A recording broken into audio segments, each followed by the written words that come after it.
Bienvenue à tous dans notre émission 15 minutes de grâce et de vérité avec le pasteur Jocelyn Seri. Encore une fois, je suis heureuse d'être avec vous et de vous accueillir et nous allons sans plus tarder louer le nom de Jésus ensemble.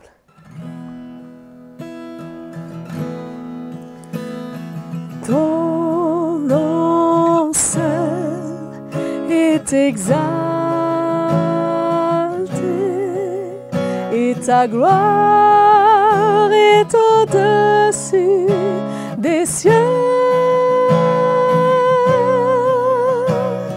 Dieu Tout-Puissant, tu es saint, tu étais, Seigneur, tu reviens. Ton nom seul est exalté et ta gloire est au-dessus des cieux. Dieu Tout-Puissant, tu es saint, assis sur le trône, tu règnes pour toujours. Dieu Tout-Puissant, tu es saint, assis sur le trône, tu règnes pour toujours. Tu règnes pour toujours. Tu règnes pour toujours.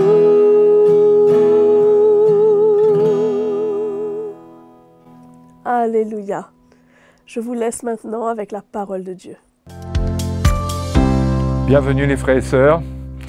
J'espère que vous êtes bénis par les moments de partage que nous avons ensemble, parce que c'est fait pour vous encourager. Et j'espère que vous avez bien loué le Seigneur aussi avec notre sœur Maëva. Nous la remercions.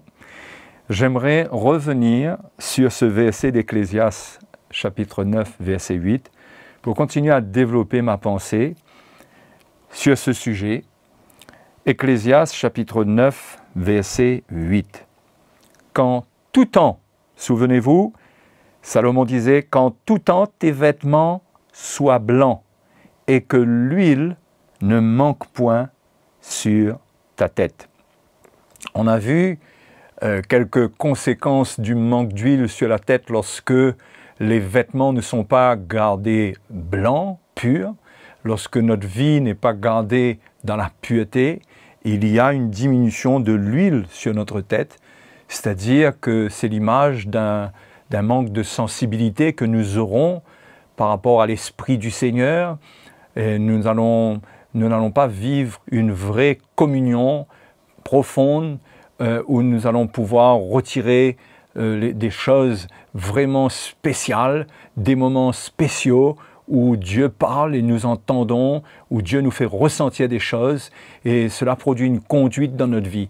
Si l'huile diminue, nous allons ressentir les effets dans ce contact avec le Seigneur. Donc il faut garder nos vêtements blancs, garder notre cœur pur, marcher dans la repentance de manière à trouver les fruits de notre communion avec le Seigneur.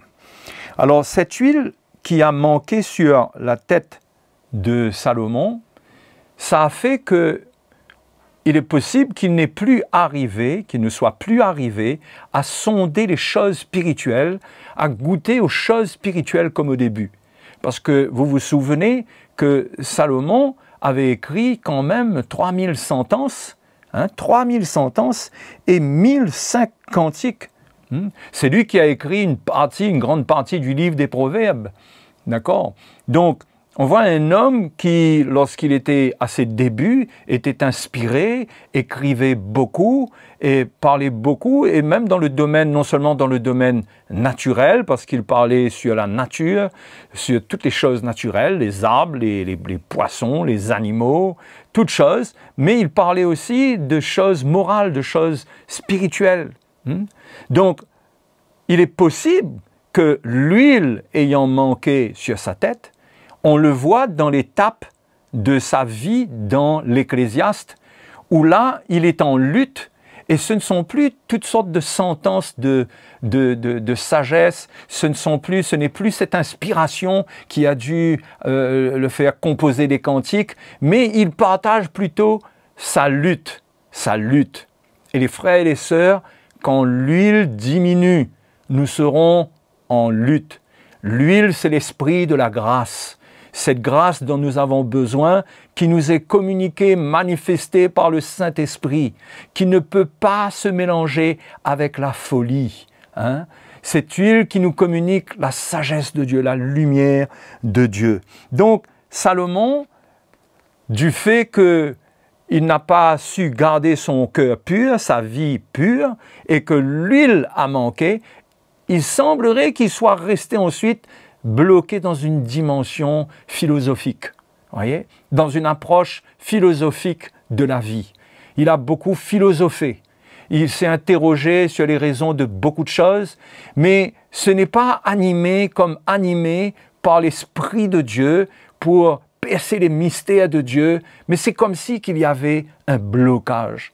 Et les frères et les sœurs, je crois que lorsque nous manquons de l'huile, lorsque nous ne prions plus, lorsque nous ne sommes plus dans cette communion avec le Seigneur, parce que Dieu nous résiste, parce qu'il y a de l'orgueil, parce qu'il y a l'amour du monde. Et la Bible dit que l'amour de Dieu ne demeure pas dans le cœur de celui qui aime le monde. Quand il y a tout cela, on a un effet de diminution spirituelle en nous qui nous affaiblit spirituellement. Et c'est là que, en ce qui concerne Salomon, dans cet affaiblissement, je l'ai déjà mentionné dans les sessions précédentes, dans cet affaiblissement, il s'est livré à des choses charnelles. Mais non seulement cela, mais ses recherches même, la manière qu'il interrogeait toutes choses, ça le bloquait dans une dimension qui n'allait pas loin. C'était plus cette dimension spirituelle où il y avait une sagesse qu'il retirait, que c'était clair, ce qu'il disait, ce qu'il avait écrit, comme dans le livre des Proverbes, c'était des paroles, c'était des sentences qui étaient claires. Ce n'était plus cela. Là, on est dans une phase d'interrogation d'un homme qui se lance dans beaucoup de choses et qui ne trouve aucune satisfaction. Et pour nous, c'est pareil, mes frères et sœurs. Pour nous, c'est pareil. Si l'huile diminue, nous n'allons pas pouvoir passer cette étape de saisir les choses de l'Esprit. Parce que pour ce qui nous concerne sous la Nouvelle Alliance, nous avons reçu l'Esprit de Dieu. Dieu nous a oints pour que nous puissions comprendre les choses de l'Esprit. Ce n'est pas pour les choses terrestres. D'ailleurs, dans l'Épître aux Colossiens, au chapitre 3 et au verset 1, l'apôtre Paul encourage les Colossiens, c'est un encouragement pour nous tous. Il dit, si donc vous êtes ressuscités avec Christ, cherchez les choses d'en haut où Christ est assis à la droite de Dieu. Voyez? Là, il ne s'agit pas de chercher les choses qui sont sous le soleil, mais les choses qui sont par-dessus le soleil, les choses qui sont en Christ. Parce que les choses qui sont sous le soleil, c'est des choses de routine, c'est la routine de la vie. Ça ne rapporte rien, ça n'amène pas de satisfaction. Tandis que les choses spirituelles, ça comble le cœur de l'homme, le cœur du croyant. Et Paul dit qu'il faut s'attacher aux choses d'en haut, là où Christ est assis à la droite de Dieu. Il dit, attachez-vous aux choses d'en haut et non à celles qui sont sur la terre. C'est pour cela que nous avons été oints. Nous avons reçu l'Esprit, non pas pour analyser, pour regarder les choses d'une manière terrestre, mais pour combler notre cœur des choses spirituelles parce que nous sommes nés de nouveau, nous sommes assis dans les lieux célestes en Christ et notre vie, elle n'est pas ici-bas. Paul le dit d'ailleurs, il dit, quand vous êtes morts et votre vie est cachée avec Christ en Dieu, notre vie, ce qui fait la satisfaction de notre cœur, c'est en Christ, c'est là où il est. Et nous devons chercher les choses qui sont là où il est. C'est pourquoi nous avons été oints afin de demeurer avec les choses d'en haut, hein, les choses spirituelles.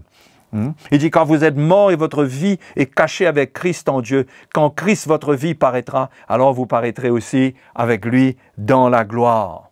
Vous voyez, le problème, c'est que lorsque nous n'avons plus cette huile, l'Esprit de Dieu dans une dimension qui nous permet de saisir ces choses, les choses d'en haut, alors nous allons nous réfugier dans des choses qui sont sous le soleil.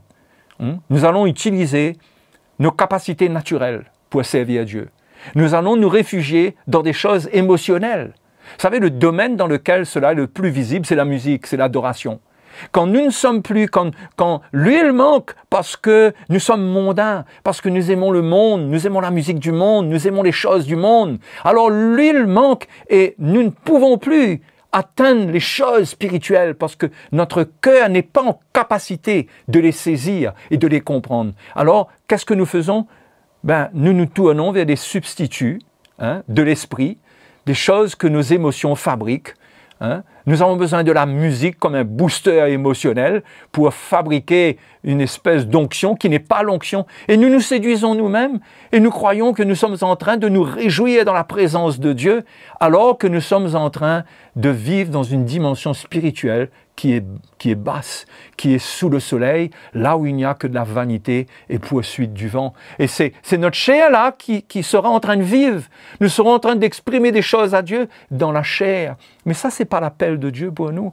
L'appel de Dieu pour nous, c'est que l'huile ne manque pas, parce que notre vie est pure, notre cœur est pur, nous marchons dans la repentance, nous ne permettons pas au péché de s'attacher à nous, nous marchons dans la lumière, dans la repentance, nous gardons nos vêtements blancs, et là, l'huile ne manque pas. Et nous pouvons vivre dans l'esprit, nous pouvons saisir les choses de l'esprit. Et là, ce n'est pas poursuite du vent, parce que ces choses deviennent réelles pour nous, et nous sommes heureux de servir le Seigneur. Mais lorsque l'huile manque, parce que notre vie est charnelle, elle est mondaine, nous continuons à vivre notre vie chrétienne comme de la religion. Nous pratiquons des choses, nous devenons légalistes parce que nous sommes obligés d'établir des principes. Nous ne sommes plus avec l'Esprit de Dieu. Mais la Bible nous dit dans Corinthiens que Dieu nous a donné son Esprit afin que nous connaissions les choses qu'il nous a données dans sa grâce. Il ne nous a pas donné l'Esprit du monde.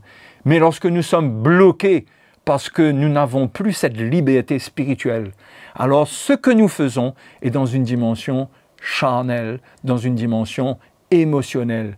Et là, nous sommes dans une tromperie totale. Et c'est très sérieux, mes frères et mes sœurs. C'est pourquoi nous avons besoin d'un vrai ministère de l'Esprit dans notre vie. Et nous devons comprendre que la vie chrétienne, c'est une vie de repentance, c'est une vie où nous marchons avec Dieu, où nous ne laissons nullement le péché s'attacher à nous. C'est une vie où nous nous repentons, c'est une vie où nous pardonnons, parce que dans notre cœur, nous voulons garder cette joie, cette paix que nous avons eue avec Dieu, et cette joie que nous avons de goûter aux délices qui sont à la droite de Dieu, qui sont en Christ. Et cela dépend de la pureté de notre cœur. Sinon, nous allons nous retrouver à fabriquer avec un vieux moteur. Nous allons vouloir le faire. Nous allons vouloir que ce moteur déploie une puissance pour nous faire rouler à 200 km/h, alors que l'huile est sale et que ça ne peut pas aller plus loin, ça va s'user. Là, ça nous oblige à forcer dans notre service. Nous perdons la liberté et la joie du service de Dieu. Voyez? Donc, c'est très grave parce que ce sont des choses qui, comme pour Salomon, nous amènent à rétrograder. Et parfois, les chrétiens ne réalisent même pas. Mais je crois qu'il y a un témoignage dans le cœur de chaque chrétien. Et chacun réalise s'il est en train de rétrograder, s'il a fait marche arrière. Il faut examiner son cœur. Il faut regarder qu'est-ce qui nous anime, afin que l'on se repente et qu'on retrouve la joie de la liberté de l'esprit dans notre vie. Alléluia.